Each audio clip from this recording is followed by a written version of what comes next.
Hello, everyone. Welcome back to the channel. It has been a while since I've, uploaded a video here. Um, and I've been prompted to make this video for a few reasons, but I wanted to do something a little bit different than what I would normally do, which is just have a more off-script, candid and honest conversation. Uh, and we'll see where things go, right? In a large part, if you're not new to the channel, you've seen my videos before and you've heard me talk about my love for storytelling, right? And for the most part on the channel here, I focus mainly on film and TV, but you've heard me speak about the the importance of stories and my love for novels and such as well. And that's largely what I wanted to talk about today, which is just the current state of storytelling. What has changed in the past decade or well, past 2, 3 decades, and what the future of our storytelling could or should, look like. Obviously, the recent week or two, there's been a lot of news, but even prior to that, right, there's been discussions around AI and how that might drive our entertainment going forward. But more recently, we've heard the news about Kathleen Kennedy leaving Lucasfilm and what that means, and seeing the fan reactions to her departure there. This is following a lot of projects that have not panned out the way Disney and Lucasfilms would have liked, or more importantly, even the fans, their response to a lot of those has not been great. And likewise, we've seen that happen with several other franchises, Star Trek being one of them that has recently released a series as well, Starfleet Academy, that has been completely obliterated. Yeah, it's just not the level of storytelling that one would expect from an intelligent series like that. That is, Star Trek is largely, a ship filled with a scientific research team.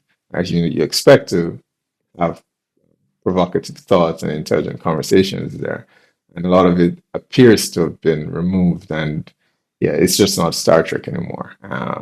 And that's a sentiment that a lot of fans have expressed for a lot of things, not just Star Trek or Star Wars. We see it in DC, Marvel, a lot of major IP. The same in video games as well. So it's not limited to just just film or TV. So that's what I want to sort of focus on today. Not on any one particular IP, but what the shift that has taken place, why that has taken place, and whether that's heading in the direction that we would want it to. So I think there have been a lot of conversations about this, on this topic, on what exactly the issue is. What what is the reasoning for taking a lot of these IPs, these stories that have historically or largely focused on the male audience, and there's a reason for that, which I'll get to, and trying to adopt it to a um, broader audience to make it more appealing for more revenue, obviously, right? That's the end goal. And so there've been a lot of discussions and videos on that, on what is happening. So I won't spend too much time on that because I think we've all come to that consensus that this is companies who realize that they have a built-in fan base in the male demographic for a lot of these IPs, and they've decided that they need to broaden that in order to increase revenue year over year. And in order to do that, they need to bring in new customers, which is typically women who were not interested in those things before, or not to the same extent as men were. And so, they'll bring in someone like a Kathleen Kennedy, and you'll see we've all seen it happen. It's usually okay. We need someone to tailor this for the female audience, so we'll bring in a woman for a female perspective. That's yeah. Again, as I said, we're going to have an honest conversation here, and I understand it's going to make some people uncomfortable, but I think we've spent a great deal of time worrying too much about what the optics are for these discussions, and we've lost sight of certain objective truths, right? So in Star Wars case, they would bring someone like Kathleen Kennedy to sort of reshape the franchise and make it more palatable to, a broader audience. And, again, as I said, there have been a few conversations around what is happening. We've all seen all these companies do it, and it's not even limited to entertainment. We've seen it with, Bud Light, or lots of, car companies have done the same thing as well. Things, again, that have largely been catering to one demographic, and they're in an attempt to expand beyond that reach to get more customers in. So, of course, we're going to focus on story elements because that's, as I said, there have been a lot of conversations around this topic before. But the thing I wanted is to sort of focus on is why it doesn't work. And that's the thing I'm not seeing discussed. We see what is happening, but why doesn't it work? Why doesn't it work when you try to take something that is specifically tailored towards one group and try to make it appealing to both? Where stories are concerned, I think we need to go back in time, sort of, so to speak, right? While we have film and TV now, prior to film and TV, we had, theater, right? Families would show up to, a lot of these events, and just watched these interesting stories that are told, fascinating, embellished. And this was something that goes back even further if you go beyond the stories. Before, well, not beyond the stories, but before we did theater, it was just small groups within tribes who would just sit around a campfire and tell a story, right? And this is before we discovered written language. It would just be verbal. They'd just get around a campfire and tell each other stories. But where would these stories come from? We have all these great mythology and folklore in every corner of the earth, without question, right? And in large part, this was, again, historically speaking, we have these trials that we would put the newer generations through, which again, this would largely be men. Sort of a coming of age ritual where they would need to go out into the wilderness, and whether it be to hunt something and bring it back for the community, for the village to eat, or whatever the case may be. And this happens again globally. Every corner of the earth, you will find a similar process that takes place that transforms a man from boyhood to manhood. And of course, he would go out into the wilderness, face the uncertainties there.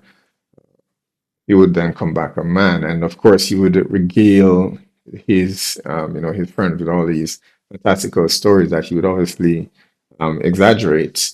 He would go out to hunt a boar, and he would see that it was twice the size of a man, and he saw these feverish dreams of signs telling him what direction to go in, and yeah, and all these things that he would imagine, and he would return with his hunt complete, now a man, and would tell everyone these ridiculous, often ridiculous stories, and that's how a lot of folklore and these mythology are born. We have tales about mermaids and such, which we know are largely just sailors who have been out on at sea for too long, and they would hallucinate, and they would have all these experiences from dehydration, hunger, scurvy, whatever the case may be, and then they would go back and say, "Yeah, I saw a woman. She was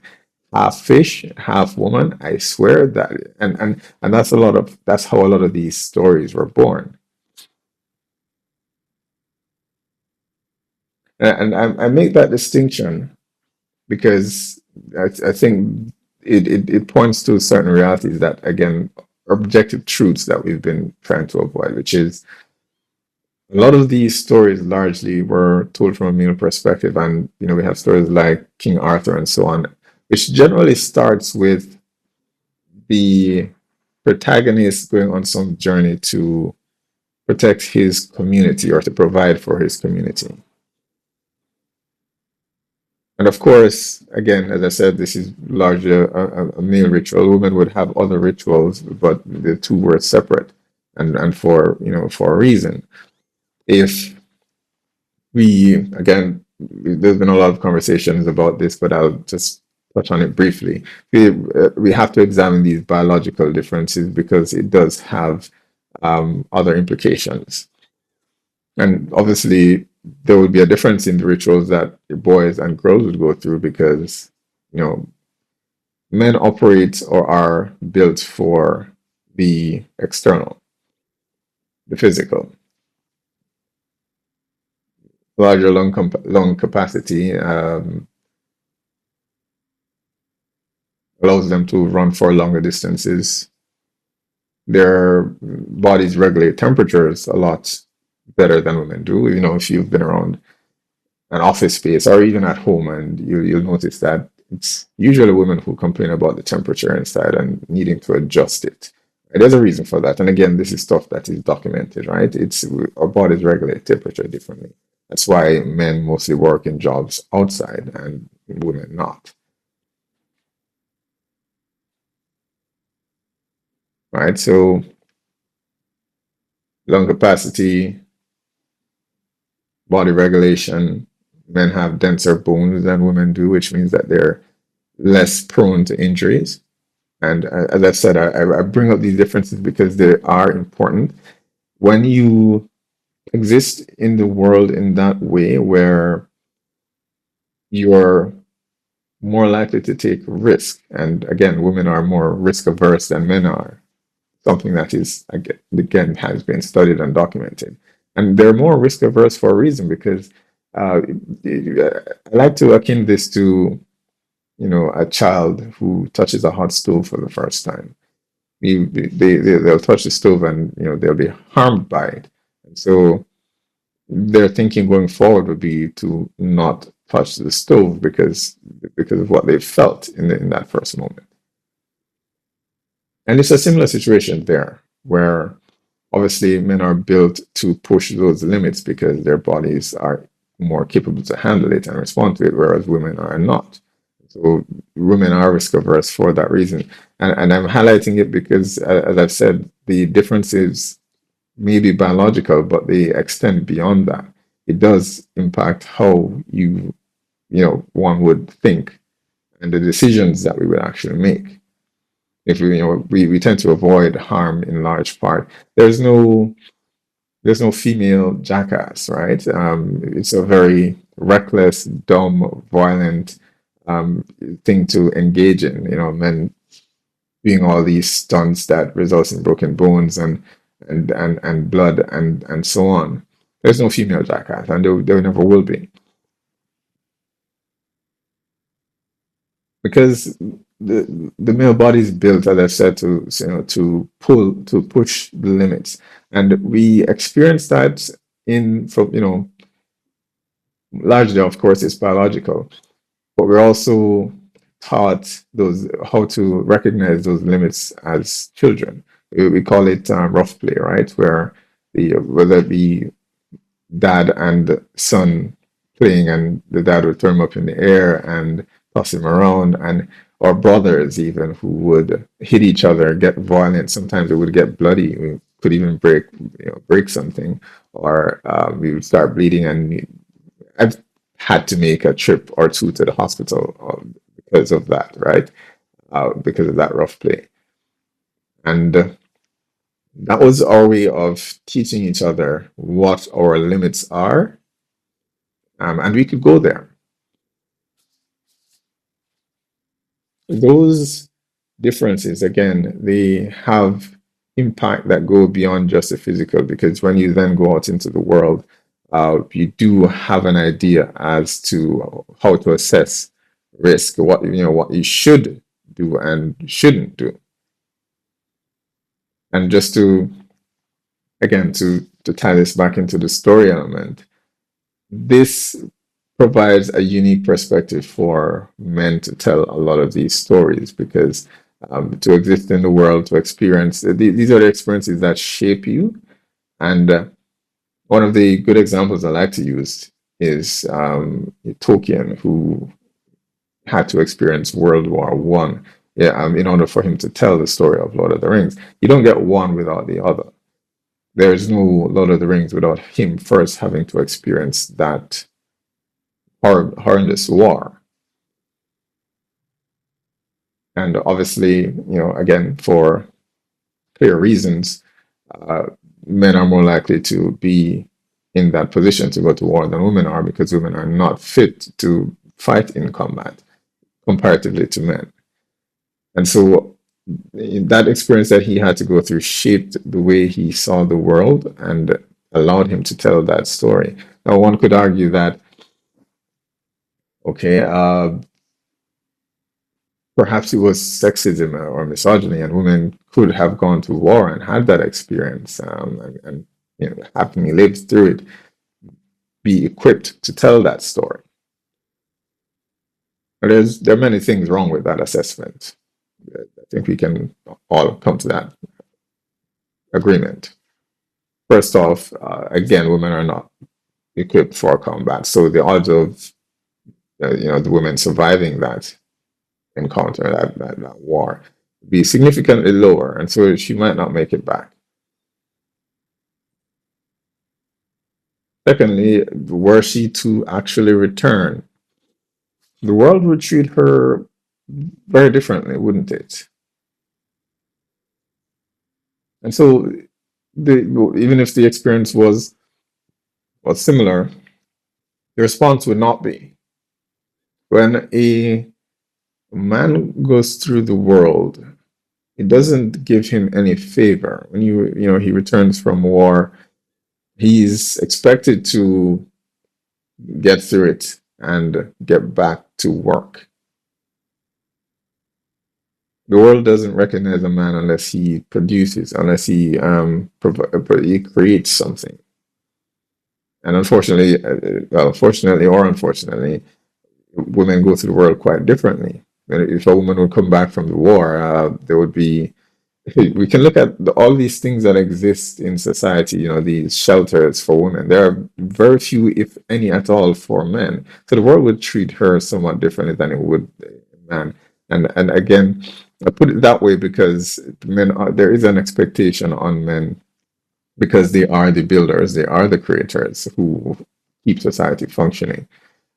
And so that's an important element that is just missing. And that heavily shapes how man then pushes his own limits or questions things to the extent that a woman would not.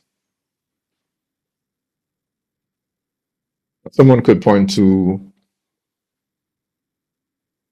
you know, Harry Potter, for example, and let's say this is J.K. Rowling is an established author, and she's managed to accomplish that. Well, not to take anything away from J.K. Rowling, but obviously she built her story upon things that came before her, so she wasn't creating these mythologies, so to speak. She was just utilizing them in this format, and good on her for that. They're not taking that away from her. But if you do examine Harry Potter, I've not read the books, to be clear. I've seen the movies, and so that's the view in which I'm looking at this from. But if you do examine her story, there are certainly important elements that are missing. I remember distinctly the plot point for how Harry survived Voldemort's first attack was it wasn't well explained in the film, and I'm not sure if it was in the books. You can correct me if I'm wrong there. The explanation in the film was, and this was Voldemort's words, it was love. His mother's love. He said old magic, but he said love. His mother's love protected Harry. And that was never really explained. Again, I'm not sure if they went into greater details in the books, but that's the explanation we got in the film. A man would not write that for again for a few reasons. Um, if you in large part, if this were from a male perspective, it would be something tied back to stoicism, camaraderie, bravery, or so one of those elements. It would not be love. And while love does have its place, of course, that is an important thing to have. But when we talk about stories, we have to acknowledge their importance, where they are a reflection of our current society, and in some ways, stories reflect the culture, and culture informs the stories in a circular format. So stories are very important because they pass on, cautionary tales, important moral boundaries and lessons to the next generation, and that's large part why I'm discussing this now because I fear we're losing that. But so the lessons that we take from these stories are important, and again, if we compare Rowling's um, implication there for mother's love being the thing that saves Harry's life, if you try to map that onto reality, right? Say we come across the embodiment of evil in this real world, in our world, how would love would love protect us from that? And the easy answer is no, it's not. If we were to look at it from a male perspective, where a man, I strongly believe, would have used something akin to other traits like bravery, stoicism, camaraderie, and so on. Would that protect us from the embodiment of evil, or if we applied it to the real world? And the answer is yes. Right? Bravery, overcoming fears uh, to get something done. Camaraderie, that friendship and relationship we built with the men around us, which we use in times of war to take down men who are truly evil. And stoicism, right? So all these elements from a male perspective have real world implications. Love has its place, but it doesn't extend beyond the home, really.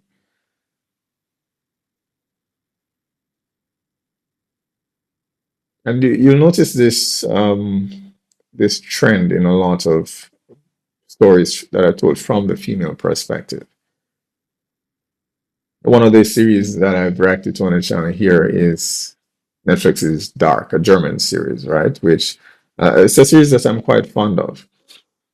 And so I believe it was written by, well, the series was done by a couple, but I believe the majority of the story was told by the husband's wife.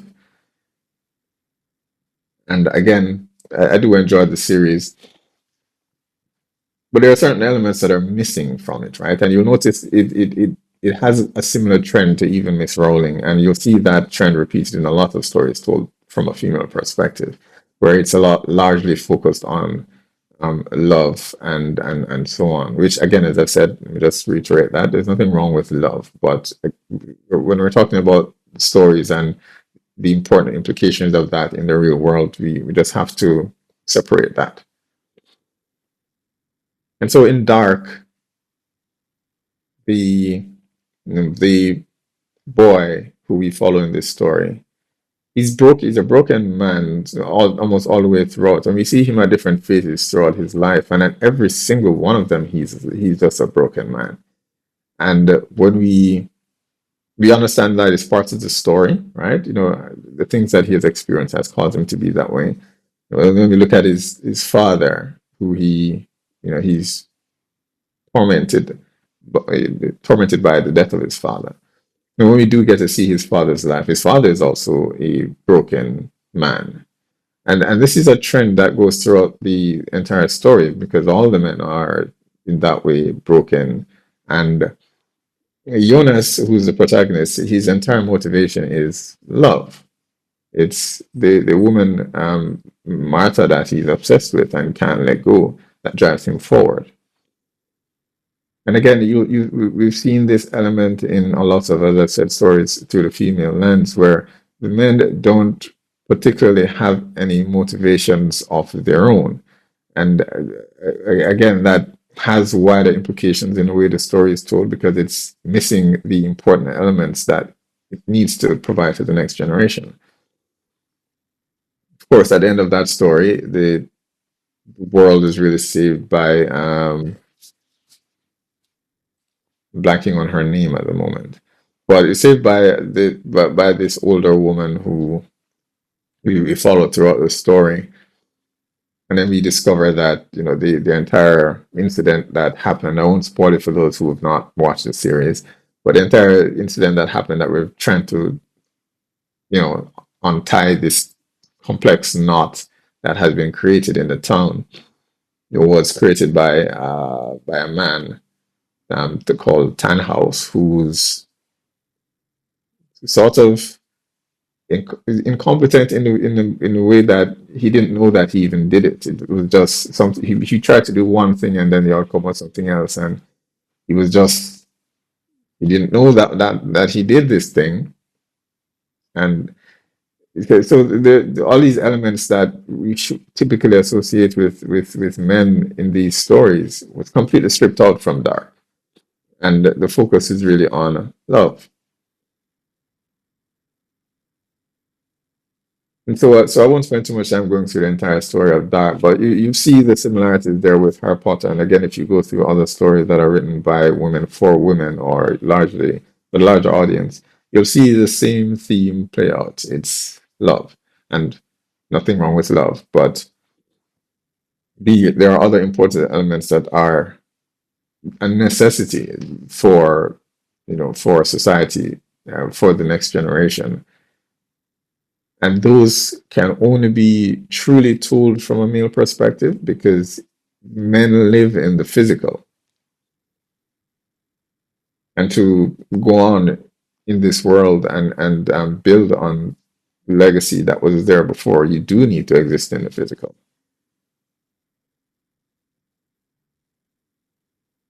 So went off on that long tirade to, so to speak, to highlight the differences there between men and women and why these stories largely can only be told from a male perspective because men go through the world with those experiences and strife in order to tell a compelling story. Strife, hardship, you need to have experienced these things to be able to tell them in a compelling way, which is what we want in these stories.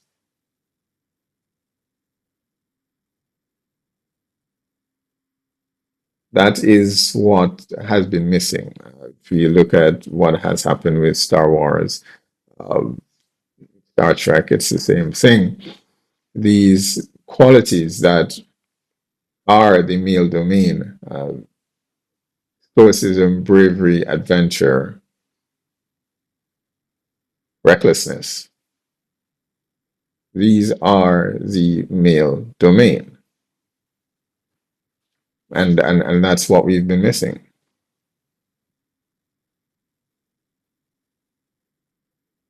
In order to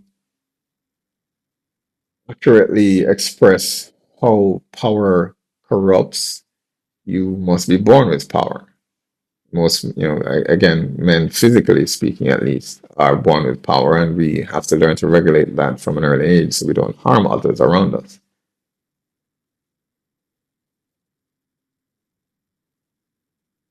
In order to illustrate recklessness and how that can be taken too far, you have to first be able to put yourself in danger and come out the other end to be able to express that. That's largely a male trait, for better or worse, because obviously we do some violent, reckless things at times. But we're at both sides of the spectrum. in order to write about bravery and adventure, you have to be in a position where you're required to go out and brave the world every single day and go into the unknown, not knowing whether or not you'll survive the encounter, but that's what bravery is. And again, that's largely a male trait, and it's just unquestionably a male trait.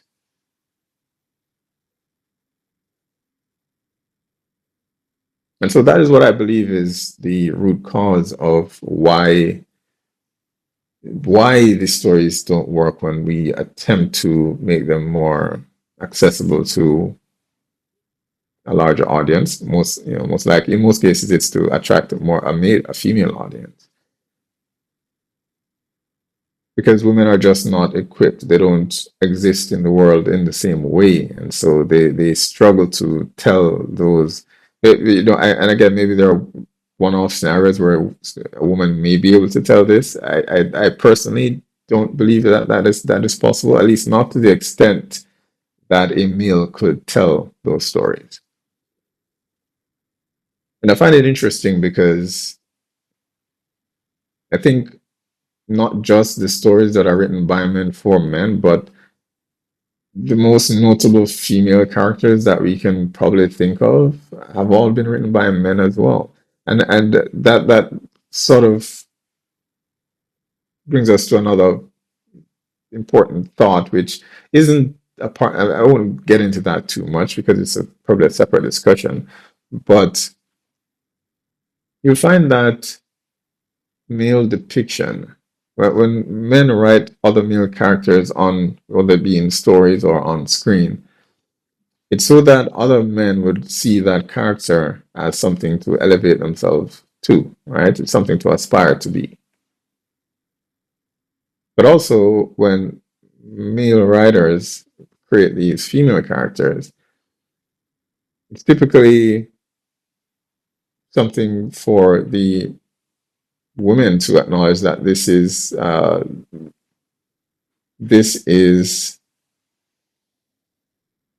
what what your husband would likely want you to aspire towards. And men would typically write women with these characteristics, which are usually feminine in large part, because again, that is what a wife needs to be.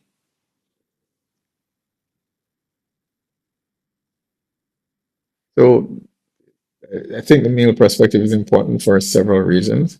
And obviously, as I've said at the very start of this video, it's likely going to be an uncomfortable conversation for some people.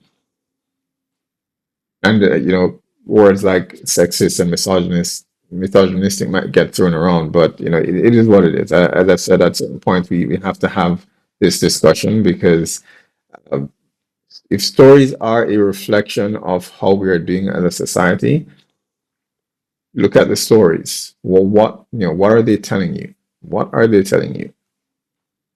It's saying that our current approach is not working. It's not working. And so the method that has worked for most of humans civilization, that is what I truly believe should be the baseline. And that's not to say that women can't or shouldn't tell stories, but more so, obviously, stories have to cater to their audience, and women are just not equipped to write stories that are going to be largely appealing to men, because the female perspective is just very different to the male perspective. But that is what I'd prefer you take away from the conversation here.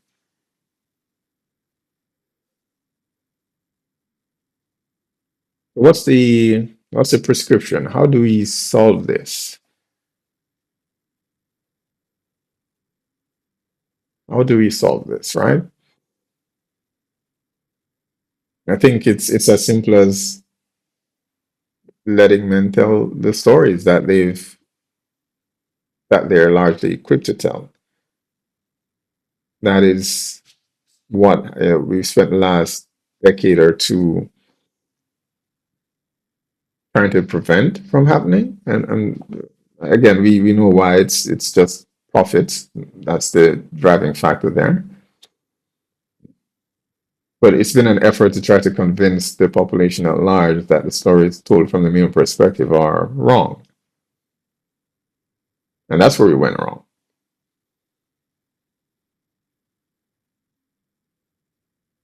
So if you look at these recent series from these franchises, Star Wars, Star Trek, we can clearly see what has been removed when we compare it to the original series that challenged the watcher, the audience, wasn't afraid to have certain conversations, whether they offended or not, because the truth is, in order to tell imaginative and creative stories, you have to risk being offensive. In order to tell a compelling story, you must risk being offensive. But of course, again, from the female perspective, they're risk averse and they're wired to want to be a part of the group, and so they don't want to offend. But in telling a story from that perspective, you eliminate creativity in that way. In order to create, you have to risk offending. Now, whether it is offending someone personally, someone in the family, someone in a community, church, God, you have to risk offending. When a lot of these during the Renaissance period, where all these beautiful literature, paintings, and so on were created, these men were going against the church in many ways to do a lot, to write a lot of this, which would, in some person's view, questioned the existence of God, or yeah, it's quite fascinating when you think about it, right? But a lot of what those men did challenged the belief system at the time, and the result of that we see it within that period. The greatest literatures of our entire history were created. So again, you have to risk offending, and from the female perspective, where it's more about sort of censoring things so that it doesn't offend one particular group or another. That is where creativity goes to die. So my prescription there is simple. Just allow the people who are best equipped to tell these stories to tell these stories. And for those listening, I would say start writing, right? Start writing. It's no coincidence that within the last few decades, we've not seen another, you know, writer, engineer, philosopher.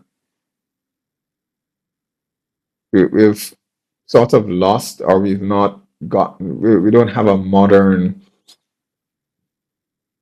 we don't have a modern version of any of these, in any of these fields that is changing the world as we know it.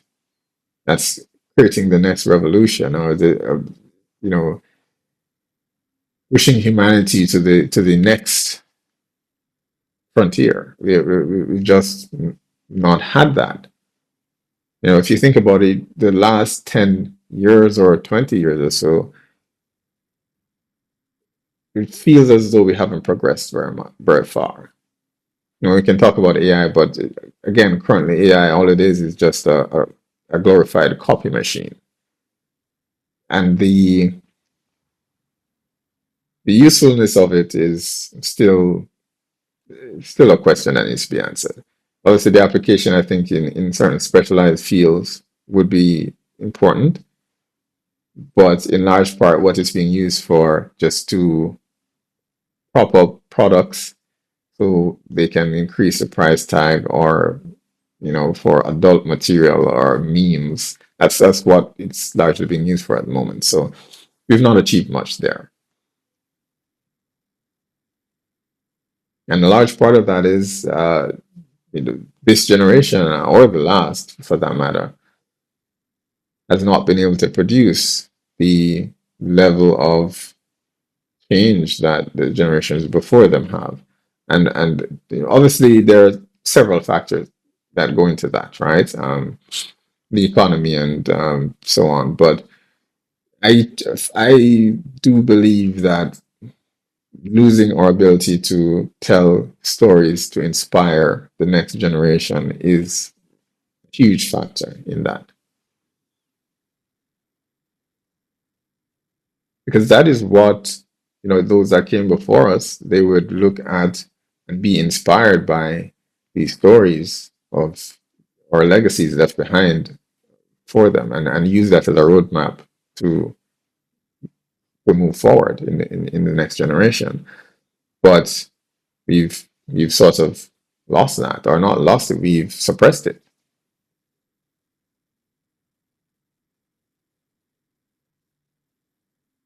And the next time you watch one of these recent films, and you see the conversations already happening, where a lot of the feedback from watching a lot of or watching a lot of these TV shows and films and so on, it's a lot of the feedback is that the dialogue just feels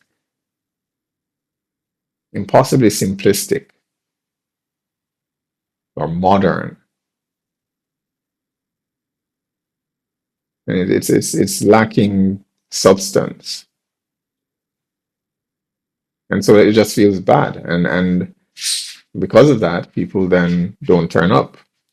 They may not know or be able to express why exactly they're they feel turned off by this particular IP or series or film. They may not be able to express it, but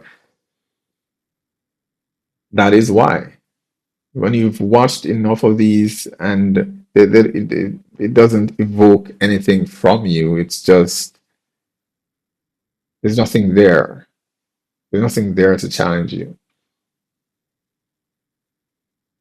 And so I used to go to the movies quite frequently, and I believe I've only seen two films last year. One was F1, the movie, and the other was Sinners, I believe. Those are the only two films I saw last year. And this is from someone who usually watches several films throughout the year. But when the audience goes to enough films and the quality just declines over time, you you start to question, is there a point in me going anymore? This film is going to be just like the last one, so why bother? And so that is what I believe is happening, and why moviegoers are going to the film a lot less. It's not because of streaming, as much as that's what they want you to believe, but these corporations want you to believe that because they want to funnel your attention to streaming, where they can just keep pushing out the same bad content. But if films were at the same quality and caliber that they were in the past, people would go out and see them. We are social beings at the heart of it, and we like to think that we have changed in the last century, millennia, but we really haven't. We're still social creatures. So, if given the chance, people would choose to go out and be among other people versus being online in a solitary in their room in a solitary environment. They would. You may ask some people and they'll say, "No, I hate the disgusting theater and all of that," but they would go out, right? They would. Theaters have been discussing for decades, and people still went, right? It's not about that. I mean, you look at something like James Cameron's Avatar, who that continues to make money whenever he does put out a new film, and people often wonder why the films do well because they claim that it has no cultural impact, and maybe it doesn't, but it has a simple formula, right? And people know what to expect because after seeing the first film, all right, this is what we can expect. And there's some similarities throughout the film, which is one of the things it gets criticized for, that, it's just the same film over and over again. But as humans, we want consistency. We like consistency. We like a pattern. We like patterns. We're a pattern making machine. So when people know what to expect from the films, there are not going to be any surprises or messages being shoved down their throats. So they see that in Avatar and they say, okay, this is something the family can go and watch without worrying about what might be in it. And so that's why those films do well. Maybe they won't have a cultural impact, but it's something that the family can go on and just relax and enjoy. And again, what does that film have in common? Patriarch trying to protect his family. That's basically that is the foundation of the Avatar franchise there. It's I think his name is Jake. It's been a minute since I've seen him, but I think his name is Jake, right? And obviously there's a wider equal battle that's going on, but at the foundation of it, it's Jake protecting his family. Another one that I like to point to is the Fast and Furious series, which somehow still makes hundreds of millions every time it comes out, and people are conflicted or confused as to why it does as well as it does. But the answer is simple. It has the same formula as the Avatar. As Avatar, it has, Vin Diesel's character Dom, who is the patriarch of the family, and the entire theme of obviously, and again, this is a meme now at this point. It's with Dom saying family, right? It's that simple. People want to see a patriarch of a man protecting his family, his way of life, overcoming obstacles to keep them safe.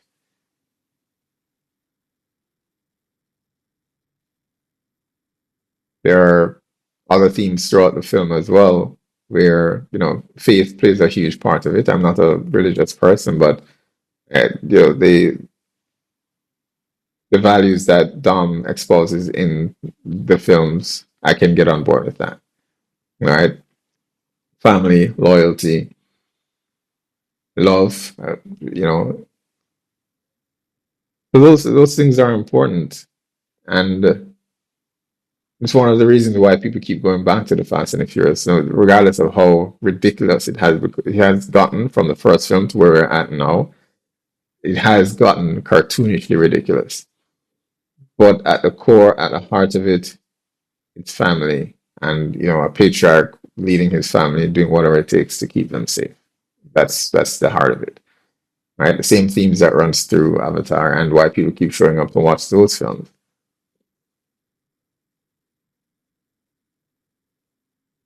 One of the most successful films coming out of the pandemic was Top Gun, which I still haven't seen.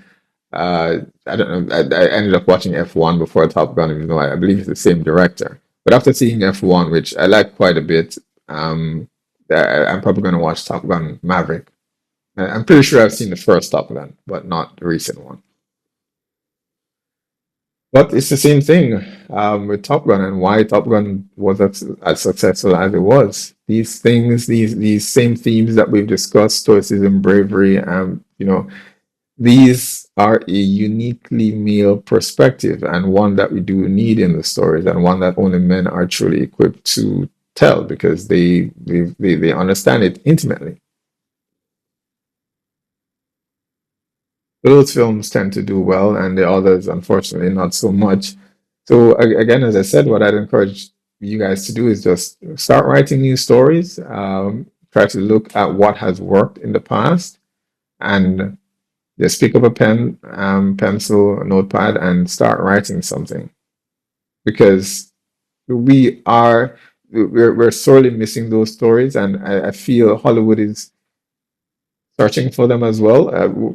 For all my criticisms of Hollywood, they're making what is available, and unfortunately, what is available is just not very good. It's just not. And so because those aren't doing well, they've now taken to doing remakes of things that did work in the past because they're looking for material, but there's not a whole lot of good material, particularly the modern ones. There just aren't any to choose from. So my recommendation here would be look at the things that did work in the past and try to make your mark for this generation. And even if you don't think you're going to be the next J.R.R. Tolkien, but make the effort. I mean, Tolkien didn't think he was going to be Tolkien until he was known as Tolkien. To make the effort, right? Just start writing. I'm sure you have some stories that you want to tell that you've been thinking about for years, whatever the case might be. Just start writing. That I believe is the solution. Start writing new stories using the stories in the past that did work as a template, and start writing new stories. And we do sorely need to prioritize the male perspective when it comes to these stories, because that is truly where the audience will be challenged, and we do need that. We do need those intelligent stories to come back. That aren't afraid to risk offending, to have a conversation. Those are stories that we need to have.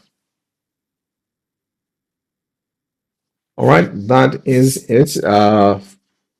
Yeah, as I said, it's where the stories are. They are a reflection of our culture as it is now, and we can either see that as something that we need to course correct, or we can continue down the path, which unfortunately is, you know, judging by what's being reflected back at us, is a destructive path if we continue down that line.